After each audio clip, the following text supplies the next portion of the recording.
Well, good afternoon. Nice to see you folks. Thanks for coming out, not really knowing much about who I am. Act of faith on your part. Let's hope that it's justified. Well, thank you for that introduction, Pastor Matt. And just so you know, because I get this question all the time, many times people, when I'm speaking someplace or when I'm going somewhere, some people recognize my last name and they say, Saint, are you connected with those missionaries and so forth that were killed in Ecuador? And the answer is yes, I am. It was my uncle that was killed in 1956. I never knew him. I was born in 1957. One of the benefits of that particular heritage is I never had to fall prey to the modern anthropological nonsense about the noble savage. How happy they all were until the missionaries came and made their lives miserable. Not true whatsoever. When my uncle and the other four missionaries were killed, murdered, the average age of a young man in Wadani territory was 22. That's how long you could expect to live as a male in Wadani territory. No one died what we call a natural death. The way you died was being speared to death. When my uncle was killed, the oldest man there that was able to be involved in the killing was 36, considered an old man in Wadani territory. We're told that they're so happy. Not so. Their lives were filled with fear, constantly, day in, day out, being attacked, being murdered. That's the way that it was. So that's part of the heritage that I have, knowing that the anthropological nonsense is being taught in our schools, our university social science departments, about how happy everybody was till the missionaries came. Flat out not true. Since the gospel's come to the Wadani, now the young men routinely live to be 60, 70 years old. And so that is a result of the gospel for sure. Well, my topic today, the church can't live without it. This is a brief study examining the ways in which the Church of Jesus Christ has been the means of societal salvation. Not personal salvation as such. That's not what I'm talking about as much, although I am talking about that as well. I'm talking about societal salvation. Now, what do you mean by societal salvation? Well, what would you do if you had to confront killers like my uncle had to confront? How would you bring them around so that people can live past the age of 22? What would you do? What would you say? What kind of program would you give them? I'm going to be presenting this afternoon, the idea that it's the Church of Jesus Christ that presents civilization.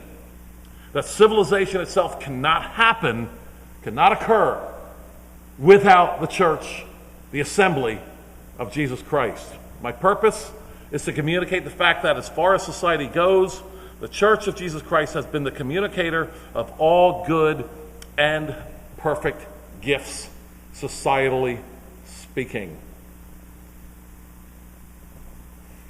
Some questions, actually two. What would the world look like without the influence of the church? Let's take the church out. For the last 2,000 years, what would society look like? Second question. How is civilization demonstrated and communicated? How do you do this? Do you say, in Europe we have cars and air conditioning, and you other guys in some other country don't have it? What if they come back and they say, well, we're fine without cars and air conditioning. We're okay. What do we need those things for? How do you communicate civilization, and how valuable is civilization? Wait a minute. You understand, right, that Western civilization is under attack, right? What do you think we're going to get when we no longer have Western civilization? Well, when you don't have civilization, you have now this next part. You're going to be really glad you came to hear this. This is going to be like, get your notebook out, and this is really going to be a point you're going to be like, thank you for making this point. Here it is. When you don't have civilization, you have uncivilization. And when you have uncivilization, you have murder, mayhem, all kinds of wickedness going on all over the place. But where does civilization come from? Did it come from the Enlightenment? Atheists like Rousseau and others, Proudhon, who said that property is theft, the forerunner of modern communism. These are the guys that brought you civilization? Not hardly. How is civilization demonstrated and communicated? First of all, we have to understand that it's extremely valuable, right? The Waodani Indians could tell you civilization is a pretty good thing if you want to live a little bit and not in fear all the time. 4 questions for you. We're going to explore a few things here. 4 questions. Number 1, who was Aristotle? Number 2, what did he say about human slavery? Number 3, if he was wrong, how do you know? And number 4, what means would you use to convince yourself or your neighbor that he was wrong? Now, what I want to do today is a couple of things, but one of them is I want to introduce you all to this book, How Christianity Changed the World by Dr. Alvin Schmidt. Sell all you have, give most to the poor, but save $20 for this book. I actually believe this is the best book on history, both church history and secular history, put together in one book. My son Luke is here today. Luke, how valuable was this book to you growing up? Okay, yeah, extremely. All right, that's a good answer. Yeah, that works. I want to tell you why. This book, and it's footnoted like crazy, it has more footnotes than I thought possible, quite frankly. What he argues in this book is that every good and every perfect gift has been mediated through Christ, through his church and his people. Now, we're told, or we're left to guess, that things like, hospitals, orphanages, schools and universities just sort of popped up, because enlightened people saw the need for them. Alvin Schmidt, in this book, argues otherwise. I want to read you just the table of contents here, some of them. He credits Christianity for the sanctification of human life, elevating sexual morality, women receiving freedom and dignity, charity and compassion, their Christian connection, hospitals and healthcare, their Christian roots, Christianity's imprint on education, labor and economic freedom dignified, science, its Christian connections, liberty and justice for all, slavery abolished, a Christian achievement. More on that in a moment. Christianity's stamp on art and architecture, the sound of music, its Christian resonance, the hallmarks of literature, the Christian imprint, and the Christian imprint on holidays, words, and symbols. What he's arguing here in this book is that without the Christian influence, you wouldn't have hospitals. You wouldn't have orphanages. You would not have charity and compassion. Now, I'm going to ask you briefly if you would just please do me a favor for the rest of your lives. Make this commitment. And please don't ever say, as I hear this pious-sounding thing from Christians from time to time, the state had to get involved in welfare because the church wasn't doing a good job. Stop it! The state was burning the villages, raping the women, and selling the children into slavery while Christians were acting compassionately. Christians invented compassion. And I do kind of react and yell about that a little bit because the fact of the matter is charity itself is strictly a Christian invention. Schmidt points out in the book, for example, that the Romans didn't have hospitals. Just didn't have them. The best they had in some of the upper class folks was maybe areas where if someone was sick, someone could stay, but it was only for maybe their friends, and it was very, very rare. Orphanages didn't exist. Well, I want to focus in on one area where the Church of Jesus Christ has transformed things, and that's in the area of human slavery. We don't have time to delve into this as much as we'd like, but we certainly will take a quick look at it.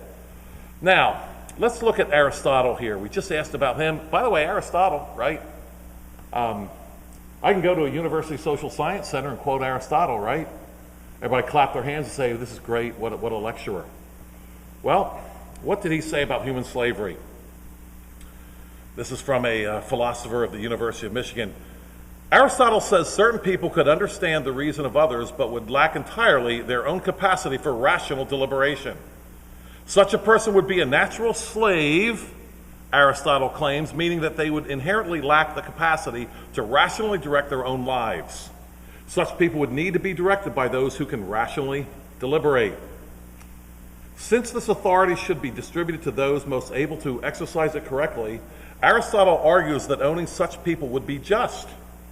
And since someone without the capacity for rational forethought would choose badly if left to their own devices, slavery is even beneficial for them, Aristotle argues. So we have Aristotle, you all know the name, arguing for and defending human slavery. By the way, guess who gets blamed for human slavery all the time? Hint, not Aristotle. No, that would be Christians, right? Yeah. Well, let's ask this question again. Who was Aristotle? Greek philosopher. What did he say about human slavery? He said it's very natural.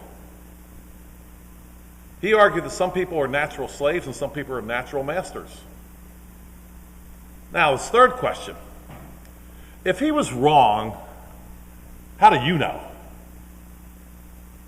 And number 4, how would you convince him that he was wrong or someone that believed this? How would you do that? Let's do the normal argument thing. You shouldn't have a slave because that's wrong. Oh, really? I think it's very natural. Don't you agree that some people are better off being slaves and some people are better off being masters? Oh, you shouldn't do that, it's wrong. Now we have the old argument ender that you get in every single secular Facebook discussion, right? Who are you to tell me? Right? Let me ask you a question. You're going to approach Aristotle's disciple today. I don't know any of them that exist, but let's say there are. How do you tell them when he comes back and says to you, who are you to tell me? And really, who's anybody in modern America to tell Aristotle that he's wrong? Try to do it without the scriptures. I dare you. You're not going to get it done. So how are we going to approach this? Well, one of my points today, again, I'm going to show you how Christianity changed the world. It should be called How Christianity Saved the World. That's what it really should be called. But what I want to do to whet your appetite for the book, and we just have a few short moments together, but if I can encourage you to get this book and read it, I will have done you so much more good than just, speaking for a little while. And you have that book on your shelf and you refer to it, and it will do you good years down the road. But what I want to do today is I want to give you a little sample of what Alvin Schmidt does with this idea of slavery. He did this with other topics, science, economics, and so forth, but this is what he's done with slavery, and I want to read this to you. He says this: slavery was indigenous. Wait a minute. There we go. Come on, baby. Glasses. Didn't need these a few years ago, but that was a few years ago.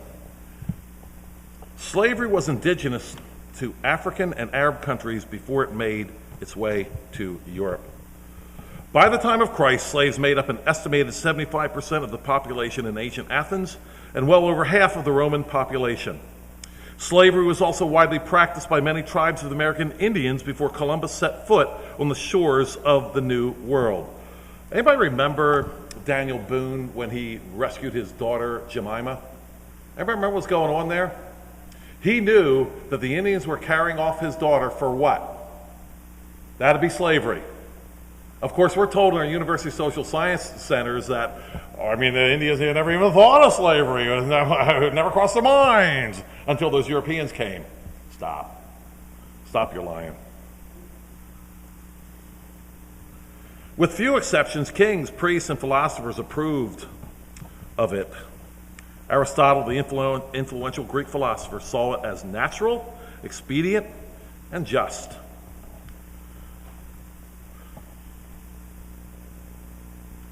Many do not know that the tragedy of slavery continued in a number of countries for more than 100 years after it was outlawed in the U.S. in 1865. Ethiopia had slavery until 1942, Saudi Arabia until 1962, Peru until 1964, India until 1976. Moreover, it still exists to this day in Sudan, Africa's largest country. When people do not know, and many do not, that slavery is still present today in Sudan, their ignorance is largely the fault of the mass media's reluctance to report it. Stop there for a moment. Whenever you're dealing with unbelieving people who hate Christ and hate his word, please do not expect them to tell you the truth. Please don't do that. They're not going to. Politically correct media and school textbooks give the impression that slavery has primarily been a sin committed by white people who enslaved blacks. The fact that only 25% of Americans in the South had slaves, and I think that number is high, before the Civil War is commonly not mentioned, nor is the fact that, according to the United States Census of 1830, for example, 407 black Americans in Charleston, South Carolina alone owned black slaves. Now, that's just one town. That's 407 families, black families that owned black slaves. You see why this is kind of an important book? As the biblical citation, or I'll say it this way, Paul told Philemon that he was no longer to treat Onesimus, his one-time slave, as a slave, but rather as a brother. Onesimus had run away and was being returned to Philemon, his owner. Paul, in effect, told Philemon that as a Christian, he was no longer to practice slavery. Similarly, he told the Galatian Christians that from the Christian perspective, there was neither Jew nor Greek, slave nor free, for you are all one in Christ Jesus. And given the culturally ingrained practice of slavery that existed for centuries in the Asian world, Paul's words were revolutionary. The Philemon and Galatians passages laid the foundation for the abolition of slavery and then for the future. Let me ask you a question. What other great religion of the world has ever even had a discussion about the abolition of slavery? Please name that religion. There is none. And so while, again, people who hate Christ in this country want to blame slavery on the Christians, it's only the Christians that ever even had a discussion about the morality of it. And he didn't mention, for example, Hindu India, but the caste system, if you know anything about the caste system, that's a slave system. And while it's officially over with, they still got it going on in India today, just like they do in the Sudan. I hope I'm sharing with you things that you perhaps did not know. In addition to Paul's anti-slavery statements made to Philemon and the Galatians, numerous other actions and statements that were incompatible with slavery soon surfaced in the early church, even though many Christians did not fully heed Paul's anti-slavery statements. Here are a few examples of the changes that were happening. Christians interacted with slaves as they did with freemen. Slaves communed with Christians at the same altar. This behavior contrasted sharply with that of the Romans, who held slaves in contempt. Slaves fared no better among the Greeks, whose philosopher Aristotle argued that a slave is a living tool, just as a tool is an inanimate slave. Therefore, there can be no friendship with a slave as slave. Now, I want to talk about this for just a minute. Do we understand how radically different the Church of Jesus Christ was in Roman society? Do we understand that? It was scandalous. The Romans properly saw the introduction of the Church of Jesus Christ as attacking their culture. They saw it correctly. It's a little bit like, if I can say, one of the all-time villains in any history, not just church history, Herod. Let's talk about this for just a moment. Herod properly saw Jesus Christ as a threat to his kingship. Now, in our modern senses, we will take Herod and the birth of Christ and say, you know what? Herod got it all wrong. This Jesus, you just have to believe in him for eternal life. That's all you have to do. You can go on killing and murdering your children, your wives. You can rule however you want. This is just about the heart. How many of us would say that today? Hey, Jesus Christ doesn't have anything to do with Herod's rule. Herod can do whatever he wants. But Herod properly saw the introduction of this king as a threat to his empire, and he was, praise God for that. It's the same thing happening here. When the Church of Jesus Christ was implemented, if you will, and you had communion being served to slaves and wealthy landowners at the same time, it was completely scandalous because Roman society was extremely stratified. And it was scandalous to share a meal with a slave. You would never do that and maintain your status in Roman society. Roman society was so stratified, as Schmidt points out in this book, that a Roman senator, important Roman person, could not be seen in public with his wife, only with his mistress. That was seen as demeaning to be seen in public with your wife. Did you ever wonder why Pilate's wife sent him a message and told him not to deal with Christ? She said she had a dream and she suffered a lot because of him. Just don't have anything to do with Christ. Remember that? She couldn't be seen in public with him. That's why she sends him a message. This was the stratified Roman society that the Church of Jesus Christ came into and frankly turned on its head. Moving on. Let's talk about Christians freeing slaves.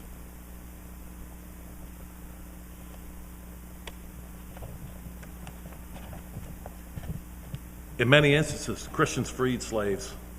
During the 2nd and 3rd centuries, according to Robin Lane Fox, the early Christians were most numerous in the setting of urban households where freeing of slaves was most frequent. He further states that the freeing of slaves was performed in church in the presence of the bishop. How many slaves were freed due to the early years of Christianity can never be known, but that there were many is illustrated by W.E.H. Lecky, well-known historian, who says, Saint Melania was said to have emancipated 8,000 slaves. Saint Ovidius, a rich martyr of Gaul, 5,000.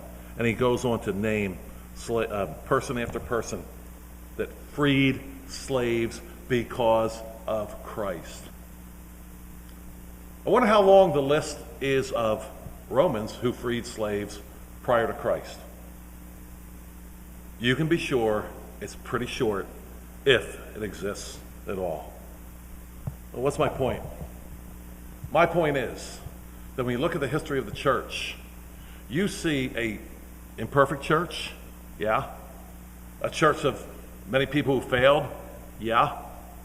But you see a church that spread civilization. Now, why do I say this? What is civilization about? Civilization is about how you interact with other people, your neighbor, right? That's how it is. If I'm the only person in the world, I don't really need to know too much about how to act civilly towards my neighbor because I'm the only person. But how are we to act to our neighbor? Aristotle would say that if you can make your neighbor a slave, more power to you. You're obviously meant to be a master, and he's obviously meant to be a slave. So how do you communicate civil responsibility and activity to the world? Well, there's a reason why as a church we're called an assembly. There's a reason why we assemble. And when we assemble, how we act towards each other, how we care for each other, how we love each other, how we communicate charity towards one another when someone's sick or when someone needs support. This is how we show civilization to the world, my friends. If the Church of Jesus Christ didn't exist, the world would not know how to act civilly. There would be no civilization. That is the point of Alvin Schmidt's book. He makes that point again and again and again. Hospitals, universities, schooling, and even secular historians that I've read will say that the history of the spread of reading is the same as the history of the spread of Christianity. Wherever Christianity went, reading went. Wherever it stopped, reading stopped. I don't even have to prove that. Where's God been in our public schools these last 50 years? How are we doing at reading in our own public schools? How are we doing with that? Not too good. Excuse me. Not too well. Okay, I went to public school for 3 years. Forgive me. No, we are on the edge of an illiterate generation here. We are. Very predictable. We've thrown out God and His Word. Next, there's lots of things that happen, but reading is one of them. And I encourage you to read secular historians on the spread of reading. Reading is a wonderful gift. It is a direct result of the influence of the Church of Jesus Christ. Well, believe it or not, we're getting towards the end of my presentation. Try not to show your keen disappointment. In conclusion, I want to introduce you to a couple of people. One of them you might know. His name is John Peyton. John Peyton was a missionary to cannibals in the New Hebrides Islands. We now have people, anthropologists today, saying that there are no such thing as cannibals. I'd like to feed them feet first to a cannibal, and as they're getting their feet chewed off, maybe they can tell me again that there's no such thing as cannibals. Cannibalism is a thing. I want to read a section of his life. John Peyton is one of the most exciting missionaries I think who ever lived, quite frankly. If you get a chance to read his biography, or autobiography, excuse me, I hope you get a chance to do it. I happen to have a condensed volume here in front of me. I want to read to you a little bit about what he faced. And I want to then ask you a question. And here it is. Not many days afterward, the incident that he just mentioned, a very horrible transaction occurred. Before daybreak, I heard shot after shot quickly discharged in the harbor. One of my teachers came running and cried, "Missy!" That was short for missionary. "Missy, 6 or 7 men have been shot dead this morning for a great feast. It is to reconcile tribes that have been at war and to allow a banished tribe to return in peace." I learned that the leading men had in council agreed upon this sacrifice, but the name of each victim was kept a secret until the last moment.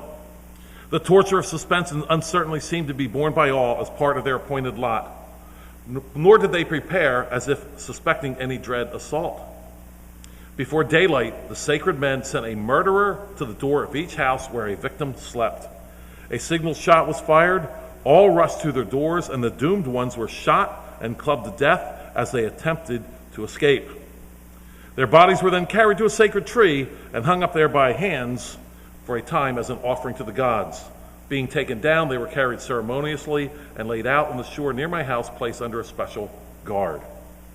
Information had reached me that my teachers and I were also destined for victims of the same feast. I'll stop there. I mentioned this actually this morning in my sermon where I preach at the Independence Reformed Bible Church. Think about it. We're told to use our reason, right? We don't need the scriptures. We don't need revelation. We can just use our reason. So let's think about reason for these folks, right? We're cannibals. We're hungry. We're going to have a feast. What's the next reasonable thing to do? Go kill people so you can eat them, right? You want to use your reason without the revelation from God? Where do you think that's going to get you? Now, I said this morning, I believe it was, or maybe in a conversation, I think it was this morning, pick your 3 favorite atheists. I have a couple who are dead, but I'll pick Neil deGrasse Tyson. I'll pick Richard Dawkins, and a dead one, Christopher Hitchens. And I want to send them to the island of the New Hebrides, where John Peyton the missionary went. And I want to watch them convince the cannibals that they shouldn't kill and eat each other anymore. Can you imagine that discussion? If somebody out here is a good writer, please write that into a movie. I'll watch it. Richard Dawkins, Neil deGrasse Tyson, and Christopher Hitchens sidle on up on the sand beach to confront the cannibals. It would go something like this. I wish you guys wouldn't kill each other anymore, said the three atheists. Say the cannibals, we like people. We like to eat them. And frankly, you're not looking so bad yourself. Our three atheist buds, would be beating a track so quickly back to the boat, and we'd never hear from them again. No, it's, my friends, who is it that's brought civilization to uncivilization? Who is it? It's been the Christians, it's been the church of Jesus Christ the whole time. Even Alvin Schmidt points out that Roman fathers were allowed, if they didn't like the way their baby looked, to put it outside the city gates, the city walls, where animals could eat them or perverts could have their way with them. I don't know which one's worse. I think I'd take my chances with the animals, quite frankly. This is the way it was. Who was it that brought a stop to this? It was the Church of Jesus Christ. John Peyton, you may have heard of him, but there's another one that I want to end up with, and I just want to read you her brief biography. This is from George Grant, the Christian Almanac, about a young lady, and I don't even know if I'm saying her name correctly. I'll call her Dimna Callorin. She was born near the end of the 8th century, the eldest daughter of a heathen Celtic prince whose name was Eadburh. When she was still just a child, her beloved Christian mother was claimed by a plague. Apparently stricken mad with grief, Eadburh conceived a perverted passion for his daughter. In order to escape his incestuous intentions, she fled abroad with her chaplain, first to the newly Christianized port city of Antwerp, and then to the small village of Giel, about 25 miles away. There she began to rebuild a life for herself. With the help of her chaplain, she devoted herself to the care of the needy and the forlorn. She rescued dozens of orphan children from a life of begging in the streets. She gave shelter to the lame, the mentally impaired, and the infirm. She fearlessly lobbied for justice for the poor, and she fought to expose the dark secrets of abortionists whose flourishing contraband was wreaking havoc among the peasantry. There in the Flemish lowlands, Christian medievalism was progressively making its mark. As a result, many of the most insidious practices from antiquity were passing from the scene, including the age-old pagan procedures of infanticide, abandonment, and exposure. Even so, when there were serious problems with a pregnancy or when handicapped children were born, many families reverted to the pagan practices. Dibna boldly challenged this, arguing that if a human life is sacred, then all human life must be protected, regardless of how unlovely or inconvenient it might be. She sought to demonstrate that there was no such thing as an unwanted child. She made her home a haven for the otherwise unwanted. In the span of just 3 years, her household grew to include more than 40 handicapped children and another 20 mentally impaired adolescents and adults. Before long, she had gained a remarkable reputation for selflessness, graciousness, and charity. Eadburh, her father, upon hearing of his daughter's whereabouts, followed her to Giel. There was an awful confrontation. When she refused to return home with him, he flew into a rage and brutally slew her in 795. Amazingly, Dibna's vision did not die with her that day. Stricken with sorrow, the citizens of Giel decided to continue her mission of mercy. That work continues to the present day. It includes a hospital for the mentally ill, a foundling center, an adoption agency and the world's largest and most efficient boarding out program for the afflicted and disturbed, run as a private association by the Christian families of Giel. This is from the Christian Almanac by George Grant and Gregory Wilbur. What I've tried to do today is give you a general picture of how Christianity has changed the world. The Church of Jesus Christ in history has changed the world. And also to give you a couple of very specific illustrations here with John Payton and Dimna Corinne. My friends, the history of the Christian church is a wonderful history.